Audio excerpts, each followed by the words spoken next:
राम राम जी। आज हरियाणा जीके के कम से कम भी 300-400 प्रश्न पढ़ांगे जो बहुत काम आओगे सारे। देखो, उससे पहले एक बहुत महत्वपूर्ण सूचना है। अपना जो लीसो ऐप जो है, इस लीसो ऐप के ऊपर 20 मार्च तक एक बैच शुरू होने लग रहा है, जिसमें ग्राम शिव पटवारी सारी चीज जो है उसका कंबाइन बैच है। ग्राम शिव पटवारी का जो कंबाइन पेपर होगा उस खातर है। सब तक बड़ी बात क्या है, इस बैच की फीस मात्र 21 रुपये रहोगी। ठीक है, जो पहले 5,000 बालक होंगे, पहले 5,000 बालका खातर फीस 21 रुपये होगी। उसके बाद थोड़ी थोड़ी बढ़ेगी, गणी को बढ़ा। ठीक है, कोशिश कर लियो 21 मान कीजिए, तारा गणा भी उतनी लगता हो। ठीक है, यानी 20 मार्च तक पेमेंट खुल जाओगी 9 बजे। पहले 5,000 बालका खातर सिर्फ 21 रुपया में कोर्स मिलेगा। ठीक है, अब देखो आप पढ़ा हरियाणा जी के। हार्ले डेविसन ने हरियाणा में किस जगह स्थित अपने प्लांट को बंद करने की घोषणा करी है। देखो, एक तरफ तो अपने जो 2-3 दिन पहले जो उप मुख्यमंत्री दुष्यंत चौटाला के प्रयासों से या उद्योग मंत्री दुष्यंत चौटाला के प्रयासों से जो निजी क्षेत्र में 75% आरक्षण लागू कर दिया गया है। लेकिन सबसे बड़ी बात क्या होगी, जो कंपनियां जो हो हरियाणा तक बाहर जाने लग रही हैं, उसके बहुत सारे कारण है। शायद इस आरक्षण का भी दुष्परिणाम निकला हुआ, क्योंकि उसका कंपनियां अगर उनका फिट नहीं बैठेंगे। अब जो ईंट भट्ठाड़े हमारे लिए मजदूर है, वो हरियाणा वाले थोड़े मजदूरी कर सका। उड़ा तो उत्तराखंड की लेबर है या फिर अपना उत्तराखंड के उड़ीसा की लेबर है, उनकी मध्य प्रदेश का नहीं, कि वहीं आके ईंट पैथ सका अपना तो कौन पैथे जावा। तो इसके दुष्परिणाम भी निकल सका। तो हार्ले डेविसन का जो प्लांट जो था वो रेवाड़ी का जो बावल जो है, बावल के अंदर था। और अब हार्ले डेविसन ने बंद करने की घोषणा कर दी। नो मान लो गणे आदमियों की 300-400 आदमियों की हरियाणा में तो और नौकरी खत्म होगी। तो हार्ले डेविसन एक अमेरिकन कंपनी है, बाइक की बहुत एंडी बाइक बनाओ है। तो इसका प्लांट रेवाड़ी के बावल में था। और बावल का विधायक कौन है, कमेंट करके बता दियो। कोविड की वजह से बिक्री बंद होगी हार्ले डेविसन की, इसलिए बाइक की कम होगी थी, इसलिए बंद करने का निर्णय लिया है। बावल जो है रेवाड़ी जिले का एक औद्योगिक नगर है, बस यह बात ध्यान रखनी है। ठीक है, इसमें थोड़े बहुत नेशनल जीके के प्रश्न भी आओगे, घबराने की आंट को नहीं। भारत ने दशमलव मुद्रा प्रणाली किस वर्ष शुरू की थी। देख, बहुत एंडी प्रश्न है। दशमलव मुद्रा प्रणाली का मतलब क्या है कि आज जो 1 रुपया जो 100 पैसे के अंदर बटा हुआ है, यानी आज 1 रुपये में 100 पैसे हैं। लेकिन साल 1957 तक पहले जो हमारा रुपया जो था वो आन्या में था। अगर आप बूढ़िया दौरा बैठो तो एक आधी बार तो बूढ़े नु कौन कहो 2 आन्या में नो काम कर लेंगे, 3 आन्या में कर लेंगे, या नो का कौन कहते 2 आन्या का आदमी को नहीं। यानी 1957 तक पहले जो था वो रुपया क्या में बट रहा था, वो आन्या में बट रहा था। लेकिन साल 1957 में क्या डिसाइड कर दिया कि 1 रुपये के अंदर कितने पैसे हैं, 100 पैसे हैं। बात कद डिसाइड करी थी, 1957 के अंदर करी थी। तो नू कह ले चाहे भाई भारत में दशमलव मुद्रा प्रणाली कद लागू हुई थी, तो साल 1957 में लागू हुई थी। यो एसएससी जो संयुक्त हायर सेकेंडरी जो CHSL जो है 2014 के अंदर प्रश्न पूछा गया था। 1955 की बात करो तो 1955 में भारत में कानून लागू हुआ था, Hindu marriage act. Hindu marriage act 1955। Hindu marriage act 1955 लागू होने से पहले हिंदुओं खातर बंदिश कौन थी, चाहे एक जना 4 ब्याह कर लो, 5 ब्याह कर लो, कि 8 नहीं लागे थे। ठीक है, लेकिन ईब उसके ऊपर कंडीशन लगी, नहीं तो कई ब्याह और तो मेरा नहीं के डाल का सौदा होगा। एक तो आजकल ये जो कोरोना की वैक्सीन लागन लग रही, टिक्का लागा है कि मैं काम नहीं ले है, गप्त नहीं कर दिया, टिक्का लवांदा नु बाँ करके फोटो उतरवाजे हैं। शुक्र है वैज्ञानिका ने टिक्का बाँ पर ला रखा, जो और कड़ियाँ लगता होंगे तो फिर कुकर फोटो भेजर तैर के, मतलब निंदे को नहीं आंदी बात सोच सोच के। 1955 हिंदू मैरिज एक्ट लागू हुआ था। 1957 के अंदर दशमलव मुद्रा प्रणाली लागू हुई थी। साल 1956 जो है, 1956 के अंदर एक एक्ट बना था भारत के अंदर, कंपनी एक्ट। ठीक है, कंपनी एक्ट 1956 के अंदर बना था। वर्तमान में कंपनी एक्ट 2013 लागू है। ठीक है, 1958 के अंदर माप तोल की मीट्रिक टन प्रणाली लागू हुई थी। माप तोल की मीट्रिक प्रणाली जो है वो कद लागू हुई थी, साल 1958 में। ठीक है, 1955 में हिंदू मैरिज एक्ट बना था। 1956 में कंपनी एक्ट लागू हुआ था। 1957 के अंदर दशमलव मुद्रा प्रणाली लागू हुई थी। 1958 में जो है माप तोल की मीट्रिक प्रणाली जो है वो इस देश के अंदर आरंभ हुई थी। अगला प्रश्न देखो, इंडियन ऑयल कॉरपोरेशन लिमिटेड की किस रिफाइनरी में विषैली गैस से जैव ईंधन एथेनॉल बनाया जाएगा। देखो, यो एथेनॉल जो है, देखो सबसे पहले तो रिफाइनरी का जिक्र है, तो रिफाइनरी आंदे हुए सीधा सा उत्तर हो गया। तो पानीपत की जो तेल रिफाइनरी जो है, उसमें जो धुआं लिकड़ा जो है, उस धुआं से क्या बनाया जाएगा, एथेनॉल बनाया जाएगा। ठीक है, क्या बनाया जाएगा, भारत ऐसा पहला देश है विश्व का जो भाई जो धुआं लिकड़ा उस धुआं का क्या बना होगा, एथेनॉल बनाने का काम करेगा। विश्व का पहला देश है जो धुआं ने कंट्रोल करेगा। तो यह बात याद रखनी है, पानीपत रिफाइनरी से निकलने वाले धुएं को क्या बनाया जाएगा, एथेनॉल बनाया जाएगा। ठीक है, पानीपत से 3 लड़ाई हुई थी। पहली लड़ाई 21 अप्रैल 1556 को हुई थी, दूसरी लड़ाई 5 नवंबर 1956 को हुई थी, और तीसरी कद हुई थी 1761 के अंदर हुई थी, अहमद शाह अब्दाली और मराठा के बीच में। तो आवड़े प्रश्न है, गणे इंपोर्टेंट को नहीं। निम्नलिखित में से कौन सा कथन सत्य है? देखो भाई, DMIC Delhi Mumbai industrial corridor राज्य का 66% से अधिक क्षेत्रफल अवतरित करेगा। मतलब जो दिल्ली मुंबई इंडस्ट्रियल कॉरिडोर जो है उसमें हरियाणा राज्य का 66% हिस्सा होगा, यानी इतने हिस्से को कवर करने का काम करेगा। ठीक है, लगभग 13 जिले DMIC Delhi Mumbai industrial corridor के प्रभाव में आते हैं। यह हरियाणा को शामिल करते हुए 4 राज्यों से होकर गुजरेगा। देखो इसमें नू पूछ रहा है कौन सा कथन सत्य है, तो सबसे पहले तो कथन यो सत्य है भाई, इसमें हरियाणा का 66% DMIC जो इसमें 66% हिस्सा होगा। दूसरा, हरियाणा के लगभग 13 जो जिले जो है वो इसके अंदर आओ, तो 1 और 2 सही है, तो इसका उत्तर हो जाएगा बी। ठीक है, यानी बी के जगह 66% तो हरियाणा का क्षेत्रफल इस कॉरिडोर में होगा। दूसरा के है 13 जिले जो है इसका हिस्सा है। ठीक है, यह बात तुरंत लिख रखी है, बी ऑप्शन होगा, 13 जिले इसके लगभग हिस्सा है। ठीक है, हरियाणा एक मैदानी राज्य है। ए कथन एक एक है कि हरियाणा एक मैदानी राज्य है। कथन बी आर के इसकी तुंगता 700 से 900 फीट है। देखो अगर जब मीटर में आ जाओ तो 200 से 300 मीटर, अपन पहले जिक्र कर रखा पुरानी वीडियो में। ठीक है, 200 से 300 मीटर। अगर फुट में आ जाओ तो 700 से 900 फीट। तो सीधी सी बात, हरियाणा के मैदानी राज्य भी अपन ने पढ़ा था। उरे कौन सी पहाड़ी है? मोरनी की, शिवालिक की पहाड़ियां हैं, इनके नीचे गिरिपदीय मैदान है। बाकी जो हिस्सा बच गया यू, या नदी कौन सी है? गग्गर नदी है या यमुना नदी है? नहीं, गग्गर और यमुना का के हरियाणा के अंदर मैदान है। ठीक है, और ऊंचाई कितनी है? 200 से 300 मीटर है।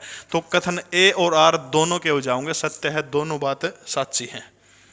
ठीक है, ए और आर दोनों सत्य हैं। हरियाणा भारत का कौन सा राज्य है? उत्तर पश्चिमी राज्य है, और यो या दूरीदारी दे रखी है, सारे के सारे समुद्र तलता है। टोटल क्षेत्रफल का कितना है? 1.34% टोटल क्षेत्रफल का। ठीक है, निम्नलिखित में से कौन सा देश संसार में यूरेनियम का सबसे बड़ा उत्पादक है? 2006 में पूछा गया था SSC के अंदर, ये सैंक्शन ऑफिसर में। तो उस टाइम पर कनाडा जो था वो सबसे बड़ा यूरेनियम का सबसे बड़ा उत्पादक हुआ करता। लेकिन वर्तमान की बात करा तो आज की डेट में कजाकिस्तान जो है वो यूरेनियम का सबसे बड़ा उत्पादक है। और नंबर 2 पर किसका आ जाओ? नंबर 2 पर कनाडा आ जाओ। ठीक है, जो ऑप्शन में जो भी प्रश्न आ जाए ऑप्शन में कजाकिस्तान नहीं हो तो फिर भी उसका उत्तर सही क्या हो जाएगा? कनाडा हो जाएगा। तो वर्तमान में यूरेनियम का सबसे बड़ा भंडार कौन सा है? कजाकिस्तान है। अगर नंबर 2 पर कौन है? नंबर 2 पर फिर कनाडा आ जाएगा। ठीक है, अगला प्रश्न देखो, पोषण माह 2020 के अंतर्गत रजिस्ट्रेशन के मामले में हरियाणा का देश में कौन सा स्थान रहा था? सितंबर 2020 के अंदर पोषण माह भारत सरकार ने शुरू किया था ये कार्यक्रम। तो उसमें हरियाणा जो पोषण के अंतर्गत जो रजिस्ट्रेशन करवाने वाले जो थे उसमें हरियाणा का कैमा नंबर, तो उसमें हरियाणा का नंबर है देश में 10वां नंबर। ठीक है, सितंबर के अंदर भारत सरकार ने यह योजना चलाई थी। ठीक है, सितंबर 2020 को पोषण माह के रूप में बना था ताकि बच्चों में कुपोषण है, गर्भवती और किशोरियों में खून की कमी को दूर करा जा सके। ठीक है, रजिस्ट्रेशन में पहले नंबर पर कौन सा राज्य रहा था? तमिलनाडु रहा था। अपना हरियाणा कौन सा याद रखना है? 10वां नंबर पर रहा था। सितंबर 2020 में क्या मनाया गया था? कुपोषण माह के रूप में सितंबर 2020 भारत सरकार ने मनाया था। ठीक है, भारत में सभी राष्ट्रीयकृत बैंक व्यापारिक बैंकों में बचत लेखों पर ब्याज दर का निर्धारण किसके द्वारा किया जाता है? देखो कितना 90% है। भारत में सभी राष्ट्रीयकृत व्यापारी बैंकों में बचत लेखों पर ब्याज दर का निर्धारण किसके द्वारा किया जाता है? देखो एक के काम कर सका है, यो काम कौन कर रहा है? Reserve bank of India. ठीक है, रिजर्व बैंक ऑफ इंडिया कह लो या फिर RBI कह लो। ठीक है, RBI है, इसको एक तो कहा जाओ है बैंकों का बैंक कहा जाओ। ठीक है, बैंकों का बैंक, भारत का सबसे बड़ा बैंक कहलाओ हो। ठीक है, बैंकिंग विनिमय एक्ट बना था, बैंकिंग विनिमय अधिनियम, बैंकिंग विनिमय एक्ट 1934। देखो इस अधिनियम के तहत RBI का गठन 1935 में हुआ था। ठीक है, बैंकिंग विनिमय अधिनियम 1934 के तहत देखो नो पूछने में एक्ट कौन सा है तो 1934 का है, और RBI का गठन कब हुआ था? 1935 के अंदर हुआ था। बैंकिंग विनिमय एक्ट 1934 के तहत 1935 में गठन किसका हुआ था? RBI का गठन हुआ था। ठीक है, हेडक्वार्टर अगर RBI का आपसे पूछो तो सबने बेराकड़ा है, महाराष्ट्र के मुंबई के अंदर इसका क्या है? हेडक्वार्टर है। ठीक है, देश आजाद हुआ तो आजाद होने के बाद 1 अप्रैल साल 1949 को RBI को भारत का राष्ट्रीयकृत बैंक बना दिया। कौन सा बैंक बना दिया? राष्ट्रीय बैंक बना दिया। धन संग्रह करके रखता है भारत सरकार का, रुपए छापने का काम करा है। 1 रुपये ने छोड़ के 1 रुपये का नोट कौन छापा है? वित्त मंत्रालय छापा है, जिसके ऊपर भारत के वित्त सचिव के हस्ताक्षर हो। ठीक है, RBI कमेंट करके बताइए वर्तमान समय में RBI के गवर्नर कौन हैं? अगला प्रश्न हरियाणा जीके का बहुत आसान है। सरस्वती वन्य जीव अभियान कौन से जिले के अंदर? तो बहुत आसान है, सरस्वती वन्य जीव अभियान हरियाणा के कपिस्थल जो है भगवान हनुमान की जन्मस्थली कैथल के अंदर के है सरस्वती वन्य जीव अभियान। ठीक है, डेट मैच कर लियो, 29 जुलाई 1988 को स्थापित किया गया था। कुछ हिस्सा तो इसका कैथल के अंदर है, कुछ हिस्सा को है कुरुक्षेत्र जिले में है। इसका सरस्वती वन्य जीव अभियान का दूसरा नाम क्या है? सुंदर जंगल का नाम से भी जाना जाओ। ठीक है, कैथल जिले में है, इतना हेक्टेयर में फैला है, ये तो बहुत कम पूछा जाओगा। यानी सरस्वती वन्य जीव अभियान कड़ा है कैथल में है, कुछ हिस्सा कुरुक्षेत्र के अंदर। 1988 को इसके अकॉर्डिंग इसकी स्थापना हुई थी। टांगरी नदी का उद्गम स्थल पूछ रहे क्या है? यमुनोत्री, डागसाई की पहाड़ियां, मेवात की पहाड़ियां, मोरनी की पहाड़ियां। जो पंचकुला जिले में जो शिवालिक की पहाड़ी जो है, मोरनी की पहाड़ियों से कौन सी नदी का उद्गम होता है? टांगरी नदी का उद्गम होता है। ठीक है, यानी टांगरी नदी मोरनी हिल्स पंचकुला से निकला है और दक्षिण दिशा में छज्जू माजरा तक बहा है। और मुलाना के पास में जाके कौन सी नदी में मिल जाओ है? मारकंडा नदी के अंदर मिल जाओ है। जब मारकंडा नदी पूछे तो हिमाचल प्रदेश की जो शिवालिक की पहाड़ी जो है, उनकी धरतीधर श्रेणी जो है, शिवालिक की पहाड़ियां की धरतीधर श्रेणियां मतलब मारकंडा लिखड़ा है। और मारकंडा और टांगरी जो अम्बाड़ा का मुलाना जो हावड़ा कौन सी आपस में कड़े मिल जाओ है? दोनों का के काम करे है, मिलन का काम करे है। हरियाणा में पंचायतों का रिकॉर्ड डिजिटल करने खातर कौन सा पोर्टल लॉन्च किया गया है? ग्राम पंचायत, पारदर्शिता, ग्राम सेवा, ग्राम दर्शन। तो हरियाणा का जो पंचायत जो है, पंचायतों को डिजिटल बनाने खातर एक पोर्टल लॉन्च किया गया है। इस पोर्टल का नाम क्या है? ग्राम दर्शन पोर्टल। ठीक है, किस जिले में रक्तदान करने वाले महिलाओं को रक्त वीरांगना अवार्ड दिया जाएगा? जो रक्तदान करने वाले महिला जो है उनको रक्त वीरांगना अवार्ड देने की घोषणा करी है। तो कौन से जिले में करी है? ये हरियाणा का जो करनाल जो जिला है, करनाल जिला में जो खून देने का काम करेंगी उनको रक्त वीरांगना अवार्ड घोषणा करी गई है। ठीक है, लेकिन खून देने वाली घटना के ऊपर एक ध्यान में एक बात आ गई। एक बंदा है, एक महिला है जिसको दिल्ली से मुंबई जाना है, एयर इंडिया की फ्लाइट के अंदर दोनों के दोनों यात्रा कर रहे हैं। दिल्ली से भारत की एक प्रसिद्ध अभिनेत्री जो, उस अभिनेत्री ने भी मुंबई जाना है। और दिल्ली का जो इंदिरा गांधी एयरपोर्ट जो है, इंदिरा गांधी एयरपोर्ट के ऊपर जो सीट के ऊपर जाकर बैठी तो पता चला कि उसकी सीट के बराबर में एक ऐसा व्यक्ति है जिसके दोनों हाथ कटे हुए हैं और एक पाँव कटा हुआ है।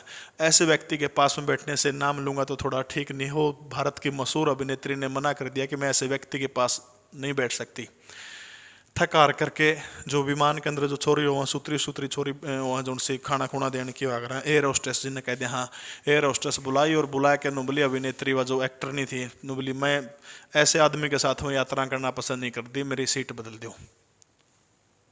देखो ताज्जुब की बात है, अपाइज वीरानी कौन होने जाओ है, लेकिन उसने अपनी सुंदरता पर घमंड था। इतनी सुतरी अभिनेत्री है नेट की नुबली, मैं कौन बैठूं इसके दौरे। आखिर में जो एयर होस्टेस ने जो विमान का पायलट जो था, पायलट तो रजा के क्या कि नुन्नू बात है। तब जो पायलट जो था, पायलट ने मैडम को कहा, मैं उसके पास में जाके एयर होस्टेस दोबारा गई। जो अपाइज व्यक्ति था वो भी दिव्यांग था, दोरा मैडम बैठी थी, बोले हमारे पास में जो इकोनॉमी क्लास जो है वो सारी बुक हो ली है, बिजनेस क्लास में एक सीट खाली है। नू सुनते अभिनेत्री का तो चाह चढ़ गया, बिजनेस क्लास में अच्छा बेड मिलेगा, पूरा का पूरा गद्दा मिलेगा, उस पर सो के चाहिए। एयर होस्टेस ने बोली तेरे खातर नहीं, इस दिव्यांग खातर कहूँ, बिजनेस क्लास में एक सीट खाली है। सारे के सारे लोग देख के ताड़ी बजाने लग गए। फिर वो दिव्यांग आदमी खड़ा हुआ बेरा क्या हुआ? बोले आज मेरी जो दिव्यांगता के ऊपर या महिला बोले एक्टर नहीं है, मैंने बेरा फिल्मा में हो या मैंने पास में कौन बैठने दी, लेकिन इसने बेरा कोनी में कौन हूँ। साल 1999 के अंदर कारगिल की ऊंची चोटियों के ऊपर जब मैं झंडा फहराने के लिए गया तो पाकिस्तान की तरफ से तोप के जो गोले जो है वो आके लगे और मेरे यहाँ चेस्ट के अंदर लगे, दोनों बाजू मेरी उड़ गई, टांग के ऊपर भी मेरी टांग काटनी पड़ गई थी। मैं कारगिल वार का एक सैनिक हूँ जो भारतीय सेना ने रिटायर कर दिया, मेरे को सम्मानपूर्वक विदाई दे दी मेरे को। मैं वो सैनिक हूँ जिसके कारण साल 1999 में भारत ने कारगिल का युद्ध जीता था। भारत की वो मशहूर अदाकारा शर्मिंदा हो जाती है और विमान के पायलट ने उनको बिजनेस क्लास में, उस सैनिक को, सोल्जर को बिजनेस क्लास के अंदर यात्रा करवाने का काम किया। तब वो जब लोगों की तालियों की गड़गड़ाहट सुनी तब उसने कहा कि वास्तव में मुझे फक्र है कि मैंने किन लोगों के लिए अपना खून बहाया। और जो खून रक्त वीरांगना अवार्ड जो है वो हरियाणा का कौन सा जिला दिया जाएगा? सीएम सिटी करनाल जो है, करनाल की महिलाओं को रक्त वीरांगना अवार्ड देने का काम करनाल जिला प्रशासन करेगा। ठीक है, उत्तर मध्य क्षेत्र का कृषि औद्योगिक जिला है। नुब्रा में किसके द्वारा बसाया गया था? कर्ण जो है, कर्ण के द्वारा बसाया गया था। महाभारत का बहुत ईमानदार पात्र था कर्ण। देखो दोस्ती में दगा कौन दिया? कर्ण ने नुब्रा था, दुर्योधन माड़ आदमी है, अधर्मी है। कृष्ण ने तो, भगवान कृष्ण ने तो पहले दिन बता दिया था जाके कि कुंती तेरी माँ है, लेकिन नेट गया मिला ना। उस टाइम पकड़ा गई थी मेरी माँ जब मैंने सूत पुत्र कहा कर दे। अधर्मी का साथ दिया बेरा होंदे हुए। क्यों दिया? क्योंकि वो उसका मित्र था। कलंदर शाह की समाधि पूछे तो कड़ा है करनाल के अंदर है। और देश का एकमात्र सीता माई मंदिर जो है वो कड़ा है सीता माई गांव के अंदर, करनाल के अंदर है। ऐसा माना जाओ सीता माई के अंदर और सीता माता समाई थी। ठीक है। हरियाणा में पंचायती राज का रिकॉर्ड डिजिटल करण खातर के है। ग्राम दर्शन जो है दोबारा प्रश्न आ गया था। अपातनी कहाँ का मुख्य जनजातीय समूह है? एसएससी में प्रश्न आवड़ा है। अपातनी जो है, ऐत अपातनी है, ऐत अरुणाचल प्रदेश है। ऐत अपातनी है, ऐत अरुणाचल प्रदेश है। अपातनी अरुणाचल प्रदेश, ऐत अपातनी ऐत अरुणाचल प्रदेश। ईटानगर जिसकी राजधानी है। और अरुणाचल प्रदेश का प्राचीन नाम आपसे कोई पूछता तो नेफा जो है वो अरुणाचल प्रदेश का प्राचीन नाम है। अपातनी कड़ा का वो जनजातीय समूह है। अरुणाचल प्रदेश का जनजातीय समूह कौन सा है? अपातनी है। अगला प्रश्न फिर हरियाणा जी के का है, 7-8 बार कम तक मैं लिया हो। हरियाणा में शीतकाल के दौरान औसत तापमान कितना रहा? उन्होंने पूछा हरियाणा में जाड्या में टेम्परेचर कितना रहा है? तो औसतन टेम्परेचर जो है वो 12 डिग्री सेल्सियस रहा हरियाणा के अंदर जाड्या में। ठीक है। देखो 12 डिग्री सेल्सियस रहा है। जो सितंबर से लेकर मार्च तक जो हरियाणा में जाडे पड़ा है नुकैन का काम कर रहा है। 12 से 14 के बीच में औसतन तापमान रहा है। ठीक है। इसार शब्द ठंडा भी है और इसार शब्द गर्म भी है। या और देख लियो गर्मिया का औसतन तापमान जो है वो 35 डिग्री रहा है। रू देखो तो मई जून का महीना में कितना हो जाओ है? 45 से 40 हो जाओ है। हरियाणा के किस भाग में सर्वाधिक वर्षा होती है? उत्तर पश्चिम, दक्षिण पूर्व, उत्तर पूर्व, दक्षिण पश्चिम। देखो हरियाणा के अंदर जो है, मैं बार बार जिक्र करूँ, इस तरह बनाओगे तो दिशा बनाओगे तो उत्तर है, नीचे दक्षिण दिशा है, और उरली साइड कौन सी दिशा? पूर्व है। और ना कौन सी दिशा है? उर है पश्चिम। ठीक है। कौन सी हो रहा है? पश्चिम है। अब देखो सीधी सी बात है, बार बार जिक्र किया था, प्रशांत कड़ा होगा जो पहाड़ हो गया अच्छे या फिर जंगल होगा, तो दोनों चीज हरियाणा का कौन से हिस्से में? इस साइड है मोरनी की पहाड़ियां, मूरा पहाड़ी है तो उरा घनी बरसात तो है। उत्तर पूर्व यो कौन सा क्षेत्र हो गया? उत्तर पूर्व के अंदर जो है हरियाणा के अंदर सब तक घनी बारिश हो है। ये 3 जिले जो है अम्बाड़ा, यमुनानगर और पंचकुला, सब तक घनी बारिश हो रहे हुए है। न्यूनतम वर्षा वाले राज्यों में हरियाणा राज्य की गिनती हो है। ठीक है। वर्षा ऋतु जुलाई तक प्रारंभ होकर सितंबर तक चल रहा है। दक्षिण गुड़गांव और फरीदाबाद के जिले में जून के अंत तक मानसूनी वर्षा होने की संभावना है। वो यही बीच वाली बात कुछ भी याद को रखनी, बस यह बात याद रख लियो, जो औसतन जो बरसात जो हरियाणा के अंदर वो 40 से लेकर 60 सेंटीमीटर तक वो है। बस यह बात याद रख लियो। ठीक है। सब तक गणेश शिवालिक के अंदर हो, सब तक थोड़ी कड़ा हो है। दक्षिण हरियाणा में अरावली में सब तक थोड़ी बरसात हो है। टिब्बाड़ा जो इलाका है जहरबाड़ा रेता। हरियाणा सरकार ने 1000 सरकारी स्कूलों का नाम बदलकर क्या रखा है? तो हरियाणा सरकार ने 1000 सरकारी स्कूलों का नाम बदल कर रख दिया राजकीय संस्कृति मॉडल स्कूल। राजकीय संस्कृति मॉडल विद्यालय जो है उनके अंदर ही बड़का का 1ली से 5वीं तक जो दाखिला जो है 500 रुपया में हुआ करेगा, 200 रुपये फीस लगा करेगी। यानी सीधे तौर पर हरियाणा सरकार यहाँ निजीकरण की तरफ बढ़ावा देने का काम कर रही है। आज बहुत सारे लोग जो उनसे नौकरी नहीं लगते, सरकारी कर्मचारियों ने क्वेश्चन का काम कर रहे हैं, वो सरकारी डिपार्टमेंट जो है वो गंदे हैं। मैं आपको जानकारी देना चाहूंगा कि अरे भारत का सर्वश्रेष्ठ हॉस्पिटल मेदांता को नहीं, भारत का सर्वश्रेष्ठ हॉस्पिटल एम्स है, जो देश का सबसे बढ़िया अस्पताल है। IIT, IIM, ये सारे के सारे के हैं, ये सारे के सारे संस्थान जो हैं ये सरकारी है न कि प्राइवेट हैं। वास्तव में बदनाम किया जा रहा है। अगर इनको प्राइवेट कर दिया जाएगा तो क्या होगा? 100 की जगह 20 कर्मचारी काम करेंगे, क्योंकि उन पर मेरा दिन रात काम लिया जाएगा, और दिन रात काम लिया जाएगा तो क्या होगा? बेरोजगारी दर जो हो बढ़ जाओगी, बेरोजगारी घनी बढ़ जाओगी, समस्या हो जाओगी। समझ गए मेरी बात? यानी हरियाणा सरकार ने 1000 सरकारी स्कूलों को क्या बना दिया? राजकीय संस्कृति मॉडल स्कूल बनाने का काम किया। ठीक है। 500 रुपये दाखिला फीस और 200 रुपये मंथली फीस पाओगे। तो वर्तमान में हरियाणा के शिक्षा मंत्री कौन है? तो जगाधरी, हरियाणा के यमुनानगर की जगाधरी विधानसभा सीट से विधायक हैं कंवरपाल गुर्जर। ठीक है। कंवरपाल गुर्जर जो है वर्तमान समय में पर्यटन मंत्री भी हैं हरियाणा के, और शिक्षा मंत्री भी हैं। जगाधरी के विधायक कंवरपाल गुर्जर। देश में कौन सी 3 वर्षों की अवधि को योजना अवकाश के रूप में मनाया गया था? बहुत एनडी प्रश्न है भाई, योजना अवकाश। देखो यूके पूछने लग रहा है भाई, देश में कौन सी 3 वर्षों की अवधि को योजना अवकाश के रूप में? तो ध्यान रखना है, योजना का जिक्र आ गया तो ये और क्या का जिक्र है? प्लानिंग कमीशन का जिक्र है, योजना आयोग का जिक्र है। 8 मार्च 1950 का वो दिन था जिस समय योजना आयोग का गठन हुआ था इस देश के अंदर।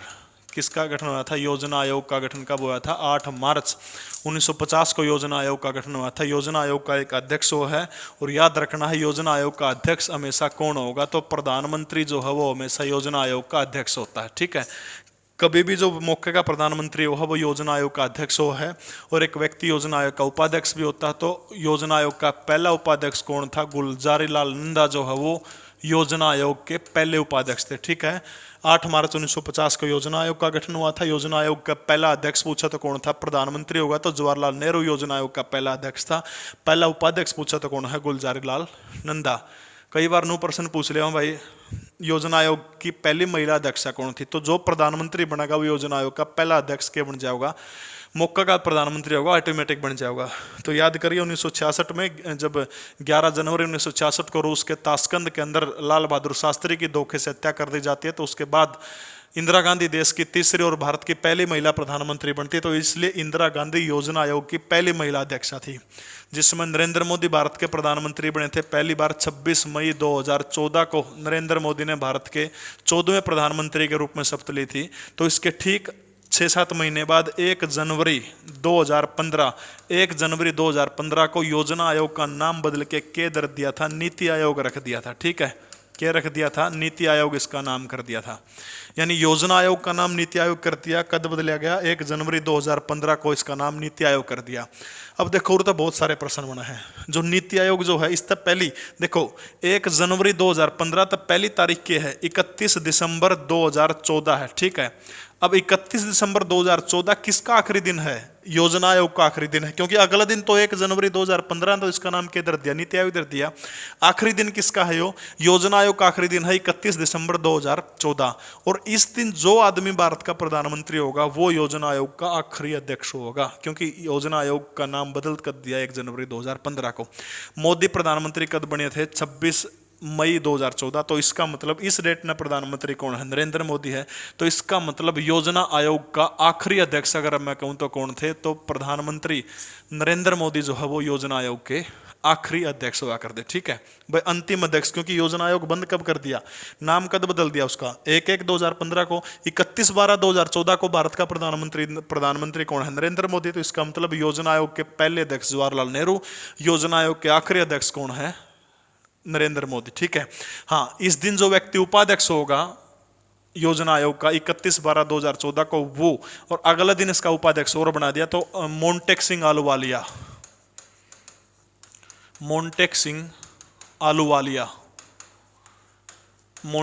आलूवालिया जो है वो योजना आयोग के अंतिम उपाध्यक्ष थे।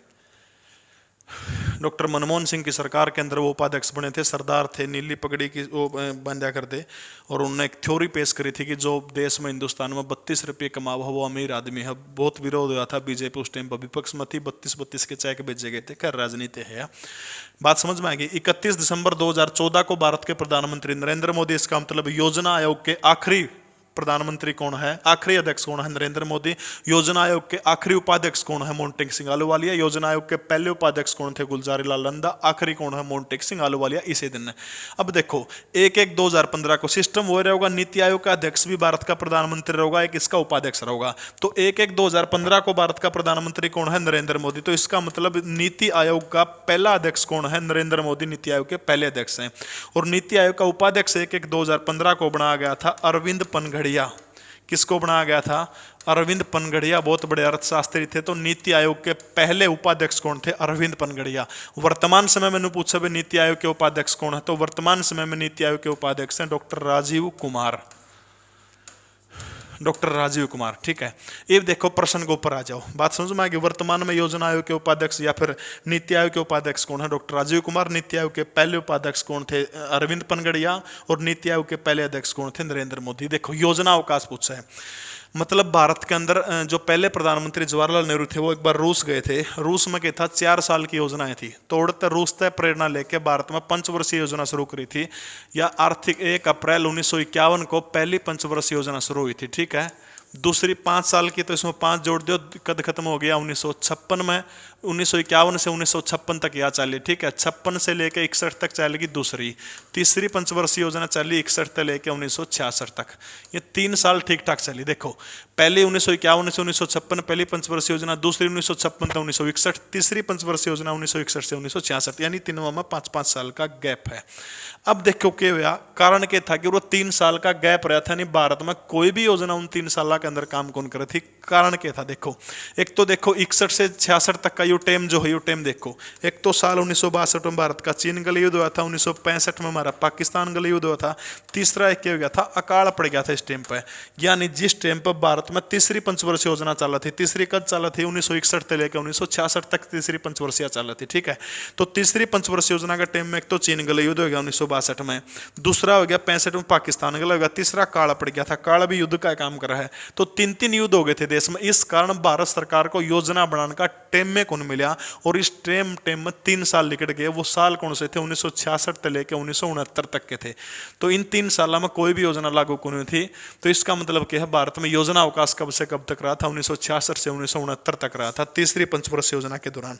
तीसरी पंचवर्षीय योजना में सब तक गणा विदेशी निवेश जो था, पंडित नेहरू ने सब तक गणे विदेशों से कर्ज लिया था, पैसे लिए थे, और यह सब तक असफल योजना थी। पंचवर्षीय योजना कराऊंगा एक दिन, बहुत एंडी कराऊंगा, एक भी बड़ा कौन बोल रहा है। तो योजना अवकाश क्या हो गया, 1966 से 1969 तक भारत में योजना अवकाश रहा था। बहादुरगढ़ किस राष्ट्रीय राजमार्ग पर स्थित थे। देखो, बहादुरगढ़ सबने बेरा कड़ा जज्जर में है, तो ऑप्शन के अकॉर्डिंग NH10 के ऊपर, और NH10 का वर्तमान नाम क्या है, NH9 के ऊपर क्या है, जज्जर जिले का फेमस शहर है बहादुरगढ़। देखो, बहादुरगढ़ NH10 वर्तमान नाम के है, NH9 है। दिल्ली से फिरोजपुर जो रोड जाओ है, कुल 403 किलोमीटर लंबाई है। ठीक है, तो कड़ा कड़ा जाओ है, जज्जर है, रोहतक है, भिवानी है, हिसार है, फतेहाबाद है, सिरसा, 6 जिला तो क्या गुजरा है। हरियाणा में सबसे लंबा नेशनल हाईवे NH9 है। 10 का नाम क्या कर दिया, NH9 कर दिया।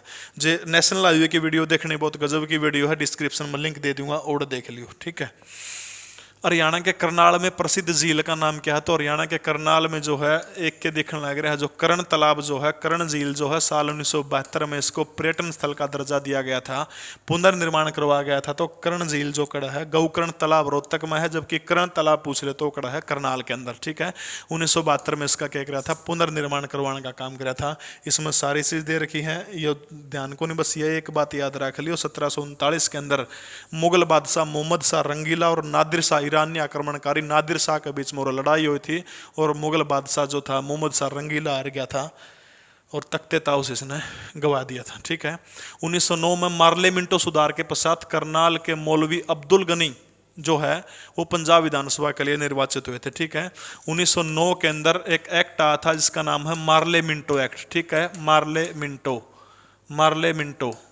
मार्ले मिंटो 2 आदमी थे, इनके नाम के ऊपर आया था मार्ले मिंटो। मैं से मार्ले, मैं से मिंटो, और मैं से मुसलमान, इन्हों याद रख लिया उसने। मैं से मार्लो है, मैं से मिंटो, मैं से मुसलमान है।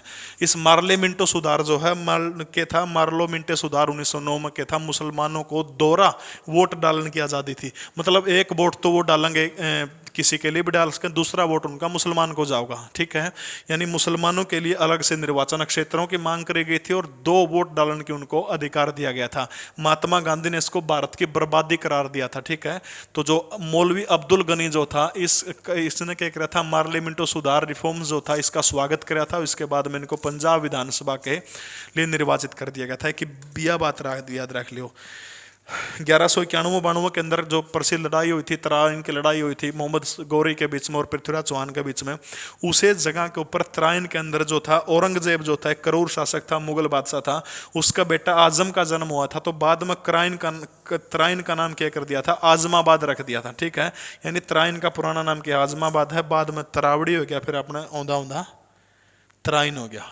देखो कौन सा राज्य हरियाणा के पूर्व में है, पूर्वी दिशा में तो बार बार पढ़ने की जरूरत को नहीं, तो हरियाणा के पूर्व में कौन सा है, उत्तर प्रदेश हरियाणा के पूर्व के अंदर है। ठीक है, देखो उत्तर इस तरह बना लो, पूर्व, उत्तर, दक्षिण, पश्चिम। तो पूर्व में कौन सा आएगा? उत्तर प्रदेश।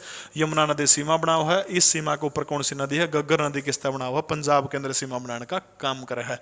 5 राज्यों से हरियाणा की सीमा जो है, बाउंड्री है, टच हुआ है। हरियाणा के कौन से जिले को डस्टबिन मुक्त करने का निर्णय लिया है? अपना की आदत से डस्टबिन में तो कौन करेगा, बहरे फेंक के जाओ हैं। देखो दूसरे देशों में कुत्ते काते रखा नहीं, मैंने 1-2 जगह पढ़ा था, यूट्यूब पर वीडियो देखी थी। कुत्ता जब पोटी अंडाण जाओगे, कुत्ता ने पोटी करने खातर गल्ला कागज लेके जाओगे, उस कागज में करवा लाओगे ताकि सड़क पर बूंदी न लगे। अपना जो कुत्ता रखा नहीं जान करके दूसरे का बारना का बिठाओगे, जानो अगले आप उठाओगे, कितना बूढ़ा काम है। तो हरियाणा के कौन से जिले को डस्टबिन मुक्त करने का निर्णय लिया गया? तो हरियाणा का जो एजुकेशन अब जो है, जिला रोहतक को डस्टबिन मुक्त करने का निर्णय रोहतक जिला प्रशासन के द्वारा लिया गया है। इस खातर के ई रिक्शा लगाए गए हैं, डस्टबिन हट जाओगे, ठीक है। हरियाणा में कुल 22 जिले हैं, 22 जिले में तो 20 ऐसे जिले हैं जिनकी सीमा दूसरे राज्यों तो लगा है, लेकिन 2 ऐसे जिले हैं जो लैंड लॉक्ड हैं, एक तो चरखी दादरी और दूसरा कौन सा? रोहतक। चरखी दादरी और रोहतक जो है वो 2 ऐसे जिले हरियाणा के जिनकी सीमा किसी भी अन्य राज्य से कौन लगती है? भू अवस्थित है, यानी लैंड लॉक्ड डिस्ट्रिक्ट है। लैंड लॉक्ड वो डिस्ट्रिक्ट वो जगह वो है भू अवस्थित जगह जिसकी सीमा न तो किसी दूसरे राज्य से लगती हो ना समुद्र से लगती हो, ठीक है। तो हरियाणा के 2 जिले ऐसे हैं, 22 हैं। अगर नो पूछो तो हरियाणा में पुलिस जिले कितने हैं? तो टोटल पुलिस जिले हरियाणा में 24 हैं, क्योंकि मानेसर और आसी जो है, ठीक है, मानेसर और आसी दोनों के हैं, ये पुलिस जिले हैं, ठीक है। तो 22 और 2 24 पुलिस जिले हैं। केवल पुलिस जिले पूछा तो कितने हो गए? 2 हो गए केवल पुलिस जिले। मानेसर और आसी एक्चुअल में जिले नहीं है, ठीक है। और मानेसर को हरियाणा का 11वां क्या बना दिया गया है? नगर निगम हरियाणा सरकार के द्वारा मानेसर को घोषित कर दिया गया है, ठीक है। 2 जिले हैं ऐसे हैं जिनकी सीमा किसी अगला को लगती है? चरखी दादरी और किसकी को लगती है? रोहतक की को लगती, ठीक है। पुलिस जिले कितने हैं हरियाणा में? 24 हैं। केवल पुलिस जिले 2 हैं, मानेसर और रांसी। और मानेसर को क्या कर दिया है? 11वां नगर निगम घोषित किया गया है। किस वर्ष तक भारत में एक ही पार्टी का प्रभुत्व था? 1971, 1962, 1967। बहुत एंडी प्रश्न। देखो एसएससी स्टेनोग्राफर 2017 में पूछा गया था प्रश्न, किस वर्ष तक भारत में एक के पार्टी का प्रभुत्व था? घबराने की जरूरत को नहीं। 15 अगस्त 1947 देश आज़ाद हुआ है। आज़ाद होने के बाद देश के प्रथम प्रधानमंत्री कौन बने थे? पंडित जवाहरलाल नेहरू। साल 1947 से लेके 27 मई 1964 को उनकी डेथ हुई थी, तो उस टाइम तक भारत के प्रधानमंत्री थे। और नेहरू की पार्टी सबने बेरा कांग्रेस पार्टी थी। जवाहरलाल नेहरू की मौत के बाद गुलजारीलाल नंदा देश के कार्यवाहक प्रधानमंत्री बनाए जाते हैं। कुछ समय बाद फिर देश को स्थायी प्रधानमंत्री मिलता है और छोटे से कद के महान लाल बहादुर शास्त्री देश के दूसरे प्रधानमंत्री बनते हैं। साल 1964 से लेकर के साल 1966 तक लाल बहादुर शास्त्री भारत के दूसरे प्रधानमंत्री के रूप में काम करते हैं। रूस के ताशकंद में धोखे से लाल बहादुर शास्त्री को जहर पिला दिया जाता है पाकिस्तान के द्वारा, और शास्त्री जी की वहीं पर हत्या कर दी जाती है 11 जनवरी 1966 को। उसके तुरंत बाद फिर गुलजारीलाल नंदा को देश का कार्यवाहक प्रधानमंत्री बनाया जाता है। गुलजारीलाल नंदा के बाद देश की तीसरी और भारत की पहली महिला प्रधानमंत्री बनती है इंदिरा गांधी। 1966 से लेकर के साल 1977 तक वो भारत की प्रधानमंत्री रहती है, पहली टर्म में, ठीक है, 1977 तक। क्यों? क्योंकि 1975 के अंदर इंदिरा गांधी ने आपातकाल लगाया था। 75-77 जो आपातकाल रहा था, आपातकाल हटाया गया। जैसे इंदिरा गांधी ने चुनाव करवाए थे तो बुरी तरह इंदिरा गांधी 1977 में हार गई थी। जनता पार्टी के नेतृत्व में 1977 के अंदर देश के प्रधानमंत्री बनते हैं मोरारजी देसाई। मोरारजी देसाई 1977 में प्रधानमंत्री बने थे और वो भारत के पहले गैर कांग्रेसी प्रधानमंत्री थे, क्योंकि इंदिरा गांधी जो थी, आईजी जो है, इंदिरा गांधी ने शासन कब से कब तक कराया था? 1966 से लेकर 1977 तक भारत के प्रधानमंत्री है। तो लाल बहादुर शास्त्री भी कांग्रेसी थे, नेहरू कांग्रेसी था, इंदिरा गांधी कांग्रेसी थी। इसका मतलब 1947 से लेकर 1977 तक भारत के ऊपर किस पार्टी ने राज किया? इंडियन नेशनल कांग्रेस ने शासन करने का काम किया है। तो एक ही पार्टी कौन सी है? कांग्रेस पार्टी। 1977 तक हिंदुस्तान के ऊपर शासन किया है कांग्रेस ने। 77 से लेकर 79 तक मोरारजी देसाई प्रधानमंत्री रहे। 79 से लेके, जिसमें 79 में मोरारजी देसाई की सरकार गिर जाती है। हरियाणा पुलिस के मात्र 2 सिपाहियों ने उनकी सरकार गिरा दी थी और सरकार गिरने के बाद में इंदिरा गांधी के पास कोई काम नहीं था। वो प्रस्ताव लेकर एक भोले भाले किसान नेता चौधरी चरण सिंह के पास जाती है और चौधरी साहब को कहती कि आप सरकार बनाइए, पूरे के पूरे 5 साल में आपको समर्थन दूंगी। जैसे ही चौधरी चरण सिंह को भारत का प्रधानमंत्री बने हुए मात्र 24 दिन हुए थे, 24वें दिन इंदिरा गांधी ने समर्थन वापस ले लिया और चौधरी चरण सिंह एक दिन भी लोकसभा का सामना नहीं कर पाए। गजब के प्रधानमंत्री थे। उससे पहले इंदिरा गांधी प्रधानमंत्री थी।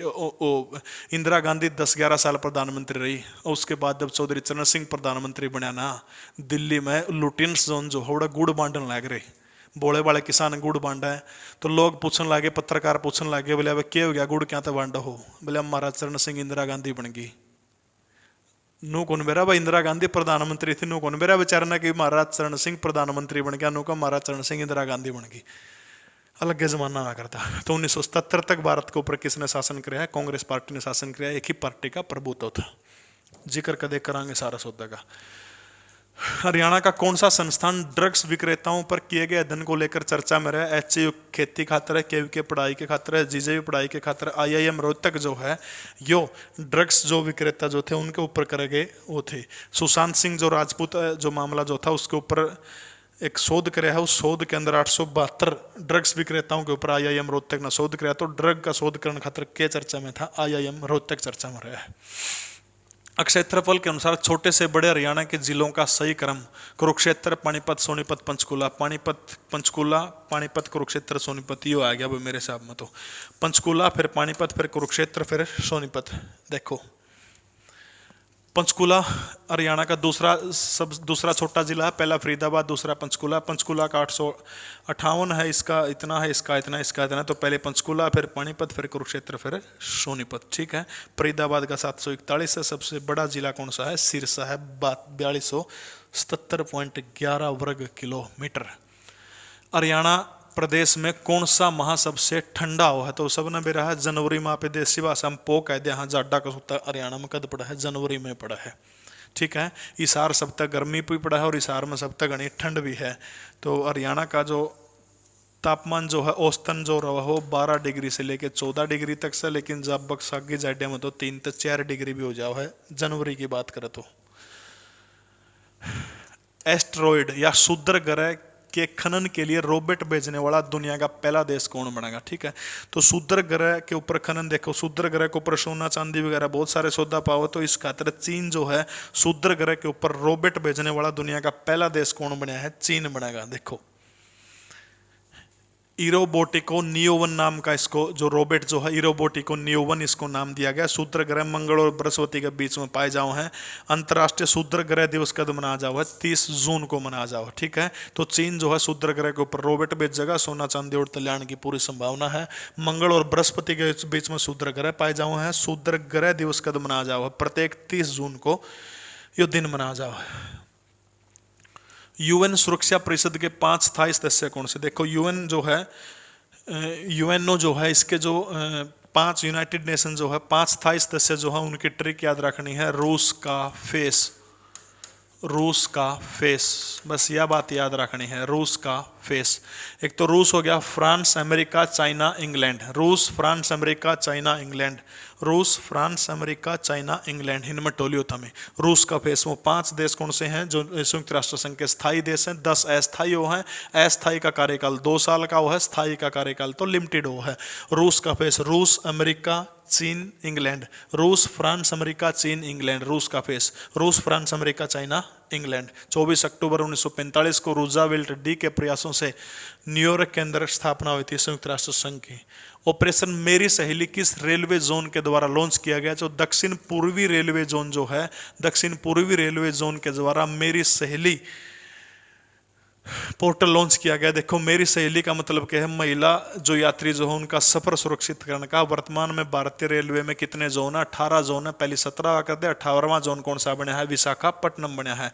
रेल मंत्री कौन है? पीयूष गोयल है। यानी रेलवे में जोन कितने हैं? 18 जोन है। 18वां नया जोन कौन सा बना है? आंध्र प्रदेश का विशाखापट्टनम 18वां जोन बना है। तो रेलवे बोर्ड के अध्यक्ष कौन है? सुनीता शर्मा है। केंद्रीय रेल मंत्री कौन है? पीयूष गोयल केंद्रीय रेल मंत्री है वर्तमान समय में। ठीक है। हरियाणा के निम्न सभी जिलों की सीमाएं उत्तर प्रदेश से लगती, सिवाय किसकी को लगती? देखो उत्तर प्रदेश जो है यो हरियाणा हो गया, इस तरह ये सीमा लगा है यूपी की, यानी यमुनानगर, करनाल, पानीपत, सोनीपत, दिल्ली, फरीदाबाद और पलवल, इन जिला की लगा है। तो इनमें ऑप्शन में देखो एक दिखने लग रहा है पंचकुला जो है, पंचकुला उरे पड़ जाओ, पंचकुला की सीमा हिमाचल प्रदेश तक लगा है, उरना पंजाब तक लगा है। इसका मतलब दिए गए ऑप्शन में पंचकुला एक ऐसा जिला जिसकी सीमा किस तक लगती? उत्तर प्रदेश तक को लगन लग रही। ठीक है। यो बात और लिख रखी है, पंचकुला की सीमा हिमाचल प्रदेश और पंजाब तक लग है। यमुना नदी के साथ में हरियाणा के निम्नलिखित में से किस जिले की सीमा नहीं लगती है? देखो भाई यमुना नदी का पूछ रखा है, तो जो यमुना नदी जो है उड़ता इस साइड तक ताजेवाड़ा तक हरियाणा में प्रेस करा है। यमुनानगर हो गया, करनाल हो गया, पानीपत हो गया, सोनीपत, दिल्ली, फरीदाबाद और पलवल के असनपुर नामक स्थान से उत्तर प्रदेश के अंदर प्रवेश कर जाओ है। यानी जो यमुना नदी किन किन जिलों को टच करा है? यमुनानगर है, करनाल है, पानीपत है, सोनीपत है, दिल्ली है, फरीदाबाद है, पलवल है। इसके पास या खड़े बिक जाओ है या सीधी उत्तर प्रदेश का असनपुर में चली जाओ है। तो जो ऑप्शन जो है अपना अगला जो ऑप्शन दे रखे है इनमें देखो कड़ाकड़ जाओ है, यमुनानगर भी जाओ है, पानीपत भी जाओ, सोनीपत भी जाओ है, रोहतक जो है रोहतक जिले में क्या है यमुना नदी को नहीं जानती, तो ऑप्शन क्या हो गया? डी इसका उत्तर हो गया, रोहतक जिला। ठीक है, यमुना जो नदी है इसके बारे में एक तो याद रखना है, यमुना नदी के किनारे पर स्थित नेशनल पार्क जो है कालेश्वर वन्यजीव उद्यान इसका किनारा है, साल के वृक्ष मुख्य रूप से पाए जाओ हैं। ठीक है, एक यह बात रख लियो जो इसकी सहायक नदी जो है ताजमहल इसी किनारे, सहायक नदी रख लियो यमुना की चंबल, सेंगर, छोटी सिंधु, बेतवा, केन, ये सारे के सारे किसकी सहायक नदी है? यमुना नदी की सहायक नदी है। तीनों परियोजना बहुत इंपॉर्टेंट है, ये तीनों के तीनों मैंने करवा भी रखी हैं। रेणुका बांध है, किसाऊ बांध है, लखवारी परियोजना है, तीनों के तीनों परियोजना कौन सी नदी के ऊपर चलने लग रही है? यमुना नदी के ऊपर चल रहा है। भारत के राष्ट्रपति पद के लिए निर्धारित अधिकतम उम्र क्या है? देखो भारत के राष्ट्रपति के पद खातर न्यूनतम उम्र का जिक्र भारत के संविधान में कर रखा है, 35 साल है। अधिकतम उम्र का जिक्र भारतीय संविधान में कौन कर रखा? क्योंकि भारत के प्रथम दलित राष्ट्रपति जो हुआ करते थे डॉक्टर KR नारायण, 76 साल की उम्र में देश के सबसे बूढ़े राष्ट्रपति वो बने थे। तो कम से कम उम्र 35 है, तो अधिकतम उम्र का जिक्र कुछ भी नहीं है। 76 साल की उम्र में जब KR नारायण राष्ट्रपति बन सकते हैं, तो इसका मतलब अधिकतम उम्र का संविधान में कोई भी कड़ा जिक्र नहीं है। इंटरनेशनल कॉफी डे पूछ रखे, अंतर्राष्ट्रीय कॉफी डे कब मनाया जाओ? तो 1 अक्टूबर को अंतर्राष्ट्रीय कॉफी दिवस मनाया जाओ है।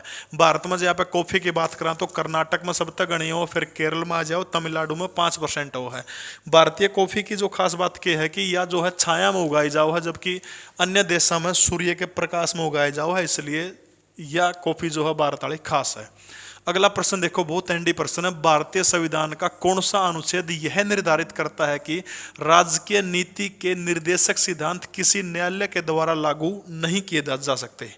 PDP क्या होगा? बहुत हैंडी प्रश्न है। देखो दो चीज है, एक तो नीति निर्देशक तत्व, एक है मौलिक अधिकार। दोनों थोड़े थोड़े समझना पड़ेगा इस प्रश्न का उत्तर खातिर। एक तो है मौलिक अधिकार। मौलिक अधिकार का भारत के संविधान के भाग 3 के अंदर जो है जिक्र है अनुच्छेद 12 से लेकर अनुच्छेद 35 के अंदर। मौलिक अधिकारों के बाद क्या जाओ है नीति निर्देशक तत्व, यानी ये नीति निर्देशक तत्व की बात हो रही। ठीक है, मनु पूछ रहा संविधान का कौन सा अनुच्छेद नु को है कि नीति निर्देशक तत्व जो है ये न्यायालय के द्वारा लागू को नहीं करे जा सकते? देखो सीधी सी बात है, मौलिक अधिकार अपना हक है, विशेष परिस्थितियां ना छोड़ के आपको मौलिक अधिकारों से वंचित नहीं किया जा सकता। लेकिन नीति निर्देशक तत्व जो है देश की सामाजिक और आर्थिक लोकतंत्र बनाने खातिर नीति निर्देशक तत्वों की स्थापना करेगी थी। नीति निर्देशक तत्व डिपेंड किस पर कर रहे हैं? भारत की आर्थिक स्थिति जो है उसके ऊपर डिपेंड कर रहे हैं। देखो भारत के संविधान का अनुच्छेद 39 एक बात नुको है कि समान काम समान वेतन होगा, यानी प्राइवेट इंडस्ट्री में जो बंदा काम करे, सरकारी में काम करे, दोनों ने बराबर की तनख्वाह मिलेगी। ये बात कौन को है? संविधान का अनुच्छेद 39 को है। लेकिन आप कोर्ट में जाकर चैलेंज कौन कर सकते जी मैं तो उसे काम खातर तो मैंने इतने मिले हैं, PDP सरकारी लग रहा तो उसने इतने रुपये मिले, कौन नहीं कह सकते आप यह बात? क्यों? क्योंकि संविधान का अनुच्छेद 37 ने पहले अपने हाथ बहन दिए। अनुच्छेद 37 नु को अब नीति निर्देशक तत्वों के लिए आप न्यायालय में नहीं जा सकते। बस सीधी सी बात है, जब बालक का तो जिक्र है हार्ले डेविसन बाइक लेना है, घराना का जुगाड़ा स्प्लेंडर लेने का, कि आप अपने माँ बाप के खिलाफ कोर्ट में जाकर नु कैस का जी मेरे बाबू मना हार्ले डेविसन कौन दुआंदा, कौन नहीं कह सकते? नहीं। कोर्ट में मान लिया मामला बिग भी गया तो कोर्ट ने कहोगे बेटा ब्योत स्प्लेंडर का तो स्प्लेंडर ले ले, क्योंकि माँ बाप पर केस कौन हो सकता? नुए देश की केंद्र की सरकार के खिलाफ केस नहीं हो सकता। नीति निर्देशक तत्वों में यह बात लिख रखी, केंद्र की सरकार मादक पदार्थों के ऊपर प्रतिबंध लगाओगी। कि भारत में मादक पदार्थ बैन लग रहा है? कहीं पे कोई बैन कौन लग रहा? अनुच्छेद 40 में नो भी लिख रखा है गो हत्या के ऊपर केंद्र सरकार कानून बनाओगी। बहुत सारे राज्यों में गो हत्या खुलेआम है, यानी ये किस पर डिपेंड करे? देश की स्थिति के ऊपर डिपेंड करे। इसलिए तो डॉक्टर भीमराव अंबेडकर ने नीति निर्देशक तत्वों को कहा था यह संविधान की अनोखी व्यवस्था है। तो संविधान का अनुच्छेद 37 नु को है कि नीति निर्देशक तत्वों के लिए आप न्यायालय में नहीं जा सकते। अनुच्छेद 39 के में लिखी है समान काम समान वेतन की परिभाषा अनुच्छेद 39 के अंदर लिखी गई है। 2011 की जनगणना के अकॉर्डिंग किस जिले में महिला साक्षरता दर सर्वाधिक है? गुड़गांव जो है, सब तक गणे पढ़े लिखे गुड़गांव के हैं, बेटी मारण में भी, यानी जो लिंगानुपात जो है 2011 की जनगणना के अकॉर्डिंग वो पढ़े लिखे लोग ज्यादा गुड़गांव के हैं, और लिंगानुपात भी सब तक थोड़ा कड़ा का है, गुड़गांव का लिंगानुपात सब तक थोड़ा है। साक्षरता दर 84.69% है। हरियाणा की सब तक गणी साक्षरता दर है, और 1 नवंबर 1966 को हरियाणा का जब 7 जिले बने थे उनमें एक जिला आया कर दायो। अरावली की पहाड़ियां नीचे है, और कौन सी नदी है? साइबी नदी बह है, और इसको हरियाणा का छठा सबसे बड़ा शहर है। मिलेनियम सिटी कहा जाओ है, साइबर सिटी कहा जाओ है, मनोरंजन सिटी कहा जाओ है, विश्व की कोल कैपिटल का हब कहा जाओ है, सबसे बड़ा मॉल ब्यूरो है, विश्व की कोल सेंटर की कैपिटल है। देखो मतलब के है, ये कॉल कौन कराया करते जी, मैं जी तो बोल रहा हूँ, फलाना नु बोल रहा हूँ, ये लगभग सारे के सारे गुड़गांव में है। और हरियाणा का तोड़ को नहीं।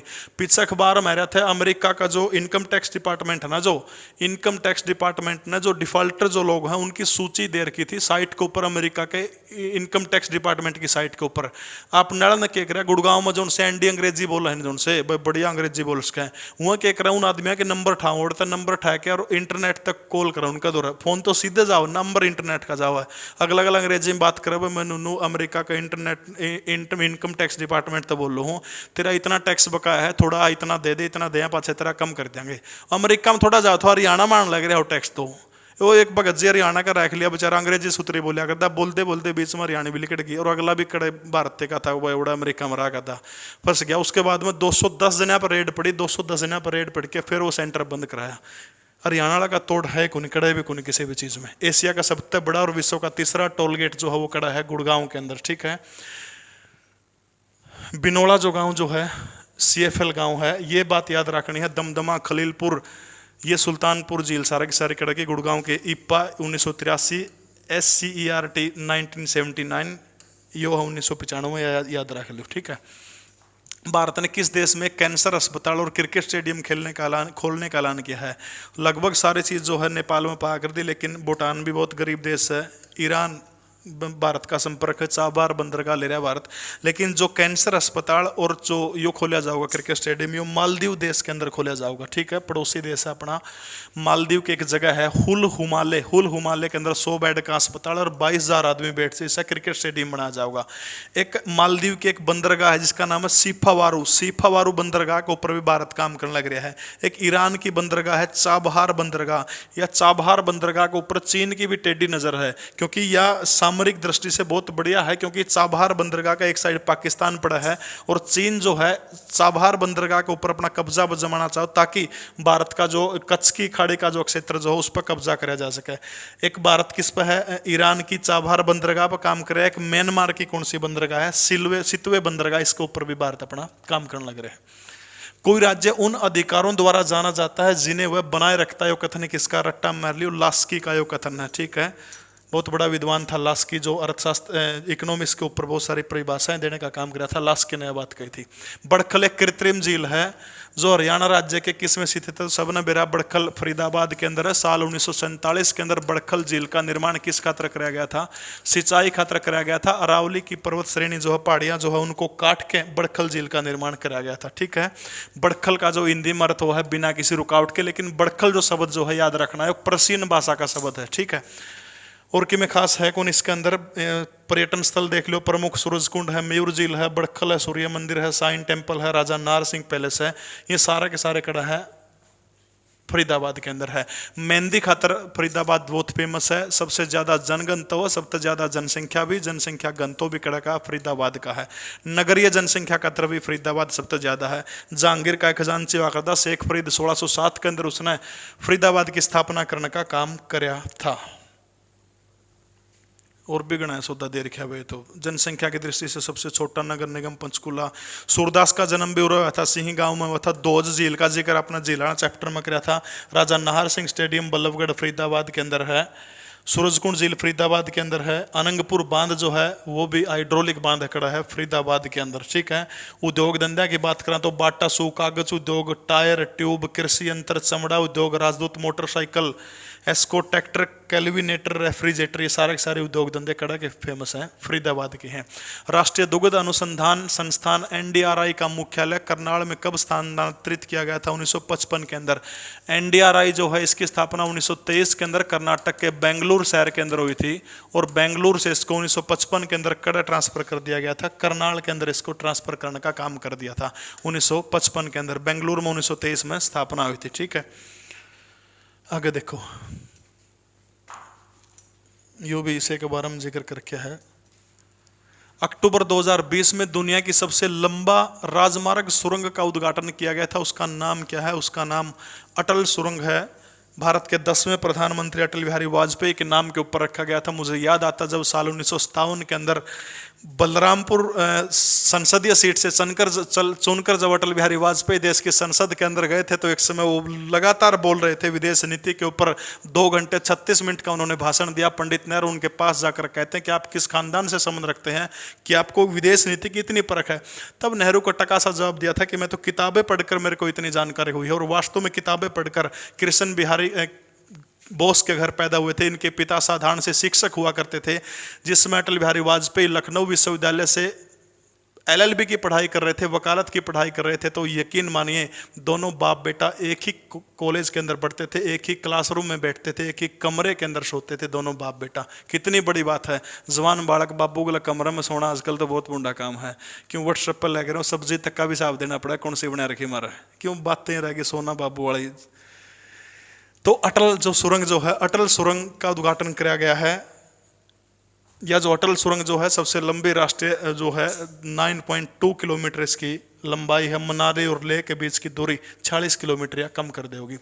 लंदन में गोलमेज सम्मेलन का आयोजन किसकी चर्चा के लिए किया गया था? प्रांतीय स्वायत्ता की व्यवस्था, भारत का भावी संविधान, सविनय विज्ञान आंदोलन वापिस लेने खातर, भारतीयों के एकमात्र प्रतिनिधित्व। देखो सीधी सी बात है, एक बात याद रखनी है, भारत के अंदर साइमन कमीशन आया था। 7 सदस्यीय वो था। 3 फरवरी 1928 को साइमन कमीशन भारत पहुंचा था, ठीक है। 3 फरवरी 1928 को साइमन कमीशन भारत आया था। जो साइमन कमीशन जो था इसके अंदर 7 सदस्य थे, 7 के साथ अंग्रेज थे, कोई भी भारतीय इसके अंदर शामिल नहीं था। हाँ, 3 लोग ऐसे थे जिन्हें साइमन कमीशन का स्वागत किया था। साइमन कमीशन गो बैक के नारे लगाए गए। आपको याद होगा भगत सिंह का नाम आपने सुना होगा। भगत सिंह और बटुकेश्वर दत्त ने साइमन कमीशन के विरोध के अंदर दिल्ली असेंबली के अंदर बम फेंका था। यानी भगत सिंह विरोध में थे साइमन कमीशन के, लेकिन 3 लोगों ने स्वागत किया था। तीनों के बार बार पेपर में प्रश्न आओगे साइमन कमीशन का स्वागत करने वाले 3 व्यक्ति कौन थे। सबसे पहला नाम रखता है डॉक्टर भीमराव अंबेडकर। डॉक्टर भीमराव अंबेडकर ने साइमन कमीशन का स्वागत किया था। दूसरा नाम आता है यूनियनिस्ट पार्टी का। यूनियनिस्ट पार्टी जो किसानों का मसीहा चौधरी छोटूराम थे, वो भी साइमन कमीशन के स्वागत के अंदर शामिल थे। और तीसरा आता है मोहम्मद सैफी ग्रुप। ये 3 व्यक्ति थे। मोहम्मद सैफी ग्रुप, जो मुस्लिम लीग का मोहम्मद सैफी ग्रुप जो है। अब थोड़ी सी एक दिक्कत की बात है, क्यों स्वागत करा doctor Bhimrao Ambedkar? Simon commission का स्वागत इसलिए करना चाहते थे क्योंकि वो दलितों के लेकर चिंतित थे, दलितों की दशा से रूबरू करवाना चाहते थे। इसी तरह से रहबर आजम सर छोटूराम किसानों की दशा से चिंतित थे, और ये मुसलमानों की दशा से चिंतित थे। 3 आदमियों ने क्या किया था? साइमन कमीशन का स्वागत करने का काम किया था, ठीक है। साइमन कमीशन गो बैक के नारे लगाए गए थे। और जो गोलमेज सम्मेलन जो है, गोलमेज सम्मेलन का आयोजन किसकी चर्चा खातिर कराया गया था? तो भारत का भावी संविधान जो है, ठीक है, भारत के भावी संविधान की चर्चा को लेकर लंदन में 3 गोलमेज सम्मेलनों का आयोजन कराया गया था। और जो रैमजे मैकडोनाल्ड, यह बात याद रखनी है, रैमजे मैकडोनाल्ड उस टाइम पर ब्रिटेन का प्रधानमंत्री हुआ करता, ठीक है, जिस टाइम पर लंदन के अंदर गोलमेज सम्मेलन हुए थे।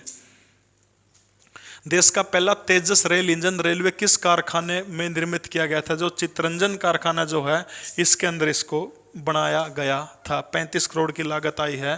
तेजस के बल्कि डिब्बों का निर्माण जो है पंजाब के कपूरथला के अंदर हुआ। भारत की पहली प्राइवेट ट्रेन तेजस है, जो दिल्ली से लखनऊ के बीच में चलाई गई थी।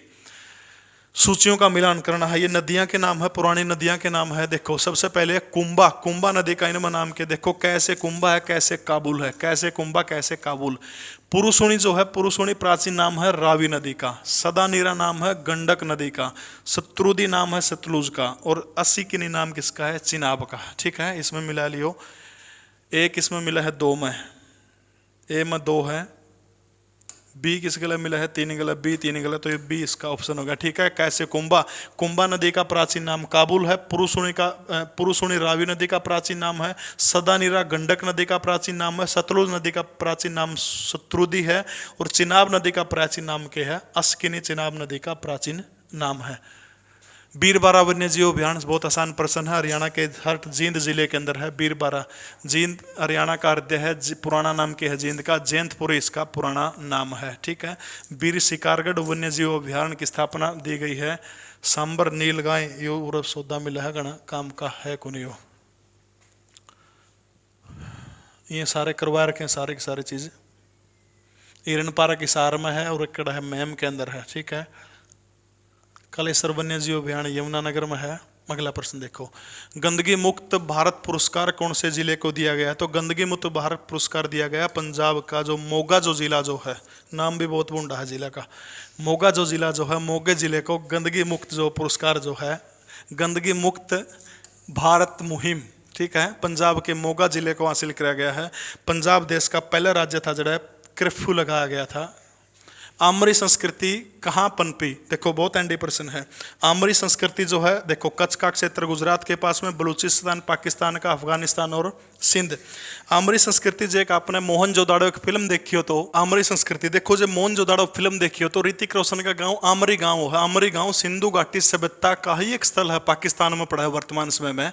तो आमरी संस्कृति जो है कड़ा पनपी है, सिंध के पास में वो गाँव पड़ा है, तो सिंध के अंदर आमरी संस्कृति थी। आमरी भी सिंधु घाटी सभ्यता का प्राचीन के अंदर है। ठीक है।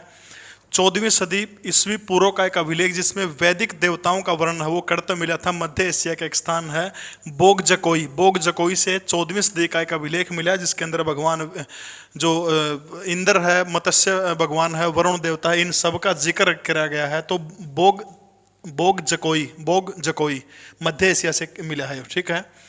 डीपी रामाराव समिति निम्नलिखित में से किससे संबंधित है? तो रामाराव में अगर रहता रक्षा, तो डीपी रामाराव समिति जो है वो किससे संबंधित है? रक्षा से संबंधित है डीपी रामाराव। ठीक है।